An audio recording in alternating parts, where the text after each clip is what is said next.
ചങ്ങായിമാറ നിങ്ങൾ ഈ വീഡിയോ കണ്ടു നോക്കി. ഈ വീഡിയോ കാണുമ്പോ എത്ര സങ്കടം ഉണ്ടല്ലോ. നിറം പറഞ്ഞൊരു പാവം പെൺകുട്ടിയുടെ ജീവനെടുത്ത ദ്രോഹി. മലപ്പുറത്തെ നവവധുവിനെ ആത്മഹത്യ ചെയ്ത നിലയിൽ കണ്ടെത്തി. കൊണ്ടോട്ടി സ്വദേശിനി ഷഹാന മുംതാസാണ് ആത്മഹത്യ ചെയ്തത്. നിറത്തിന്റെ പേരിൽ ഭർത്താവ് നിരന്തരം പെൺകുട്ടിയെ മാനസികമായി ഉപദ്രവിച്ചു എന്നതാണ് ഷഹാനയുടെ കുടുംബം ആരോപിക്കുന്നത്. മലപ്പുറം കൊണ്ടോട്ടിയിലെ 19 വയസ്സുകാരിയ ഒരു പെൺകുട്ടി വിവാഹം കഴിഞ്ഞ് വെറും 20 ദിവസത്തിനകത്ത് ആത്മഹത്യ ചെയ്തിരിക്കുകയാണ്. അതും ഉമ്മായുടെയും വാപ്പായുടെയും ഏക മകൾ. വിവാഹശേഷം നിറത്തിന്റെ പേരിൽ അവളെ മാനസികമായി തളർത്തിയിരിക്കുന്നു എന്നാണ് അതിൽ പറയപ്പെടുന്നത്.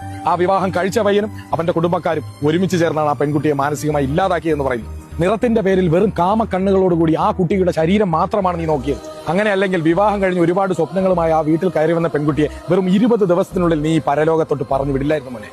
പ്രവാസിയായ ഒരു ഉപ്പയുടെ ഏക മകൾ, അദ്ദേഹം എത്ര കാലം ഈ പ്രവാസ ജീവിതത്തിൽ കഷ്ടപ്പാടൊക്കെ സഹിച്ച് ആ പൊന്നുമകളെ പൊന്നുപോലെ വളർത്തിക്കൊണ്ട് വന്നിട്ടുണ്ടാവും. അദ്ദേഹത്തിന്റെ സ്വപ്നങ്ങളും അദ്ദേഹത്തിന്റെ ആഗ്രഹങ്ങളുമാണ് നീ തല്ലിക്കെടുത്തിയത്. ഈ പെൺകുട്ടി മരണപ്പെട്ടത് തികച്ചും ഈ കാരണം കൊണ്ടാണ് എന്ന് നാളെ തെളിയുകയാണെങ്കിൽ ഏറ്റവും വലിയ ക്രൂരമായ ശിക്ഷ തന്നെ ഇവനും ഇവന്റെ വീട്ടുകാർക്കും കൊടുക്കണം.